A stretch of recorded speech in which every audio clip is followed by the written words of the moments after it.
नमस्कार दोस्तों, मेरा नाम वैभव कांडपाल है। दोस्तों, आज उत्तराखंड अपनी पहचान को लेकर जिस तरीके से पूरे देश के अंदर हम देखते हैं कि उत्तराखंड के लोग फैले हुए हैं, लेकिन फिर भी अपने उत्तराखंड की मूल भूमि से जुड़े रहने के लिए, न्याय के लिए और सामाजिक पहचान के लिए आप दिल्ली के रामलीला मैदान पर आए हुए हैं। आज यहाँ से एक रोचक चीज हम आपको दिखाने वाले हैं कि किस तरीके से उत्तराखंड का निर्माण हुआ और उत्तराखंड के इस निर्माण के साथ कौन कौन लोग ऐसे रहे जिन्होंने उत्तराखंड के निर्माण में और देश के भविष्य को बनाने में अपनी महत्वपूर्ण भूमिका निभाई है। सबसे पहला चित्र हम देखते हैं तो ये उत्तराखंड राज्य आंदोलन में मुजफ्फरनगर जो कांड हुआ था, जहां गोली मारकर हमारे उत्तराखंड के निर्दोष भाइयों की हत्या कर दी गई थी, उसका हम चित्र इसमें देखते हैं। मैं हिमांशु भाई से, जो मेरे सहयोगी, उनसे निवेदन करूंगा कि वो साथ में इसको नजदीक से भी दिखाएं। और किस तरीके से मुजफ्फरनगर गोलीकांड के बाद हम देखते हैं कि मसूरी गोलीकांड का भी एक बहुत महत्वपूर्ण चित्र हमारी नजर में देखने में आता है।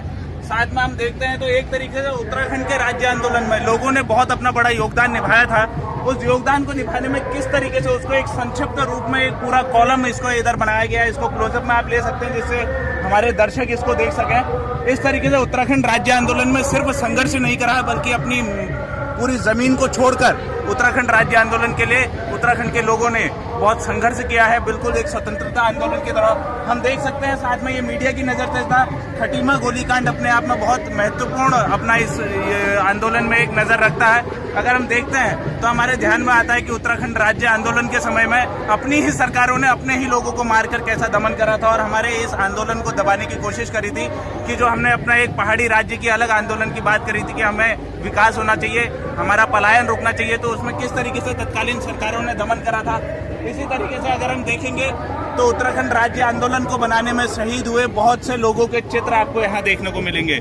अगर आप देखेंगे कि ये वो लोग थे जिनको उत्तराखंड राज्य बनने से फायदा नहीं, बल्कि उनके आने वाली पीढ़ियों को लाभ होना था। ये वो दूरदर्शी लोग आप यहाँ चित्रों के माध्यम से देख रहे हैं जिन्होंने अपने प्राणों की आहुति सिर्फ इसलिए दे दी कि उत्तराखंड राज्य बन सके और हम लोग उत्तराखंड में रहते हुए अपने रोजगार को देख सकें। ऐसे ही फिर से मसूरी गोलीकांड का आपको चित्र दिखता है, मुजफ्फरनगर के गोलीकांड का चित्र आपको देखने को मिलेगा।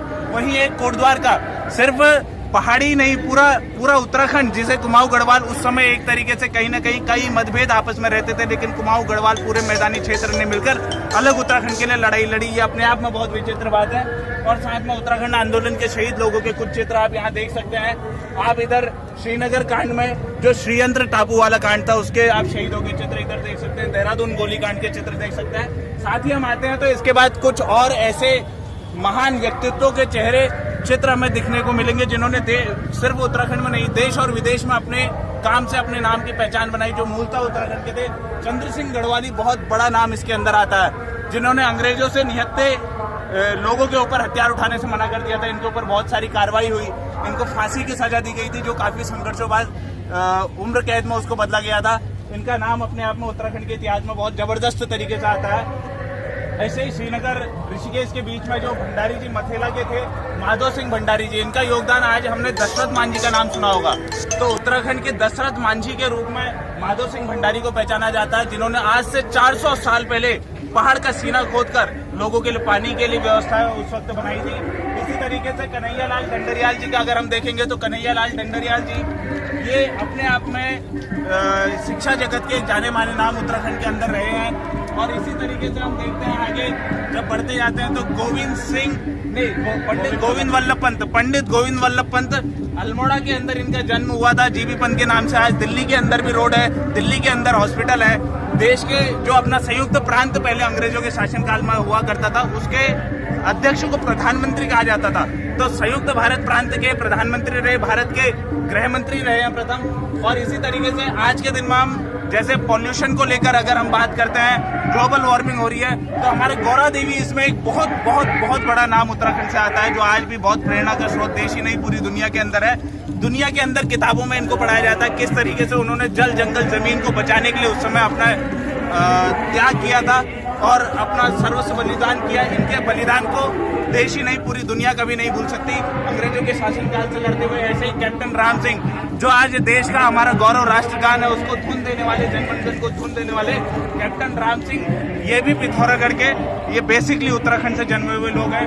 ऐसे ही साथ में हम देखते हैं तो कुछ और नाम हमें दिखेंगे, जैसे अमर शहीद श्रीदेव सुमन जी का साहित्य के क्षेत्र में अपना बहुत बड़ा नाम है, गुमानी पंत जी का बहुत अपना बड़ा नाम है, और गिरदा का महत्वपूर्ण नाम आपके ध्यान में फिर से इसलिए लाना चाहता हूं कि गिरदा के नाम से जिस तरीके से आज के दिन में नरेंद्र सिंह नेगी जी अपने गीतों के माध्यम से जन आंदोलन खड़े कर दिया करते थे, इसी तरीके से गिरदा का नाम अपने गीतों के माध्यम से केवल बहुत बड़ा जन आंदोलन खड़ा करने में हमेशा से रहा है। यहाँ पर हमारे बहुत सारे साथी हैं, मैं इन लोगों से कहूंगा कि आप लोग अपना घर छोड़ कर यहाँ आए हैं और सिर्फ इसलिए आए हैं कि हम लोग एकता से रह सके। उत्तराखंड के अंदर उत्तराखंड से हम पलायन करके यहाँ आए, मजबूरी से आए, लेकिन यहाँ इसलिए एकजुट हुआ है कि हमें न्याय मिल सके और हमें सामाजिक पहचान मिल सके।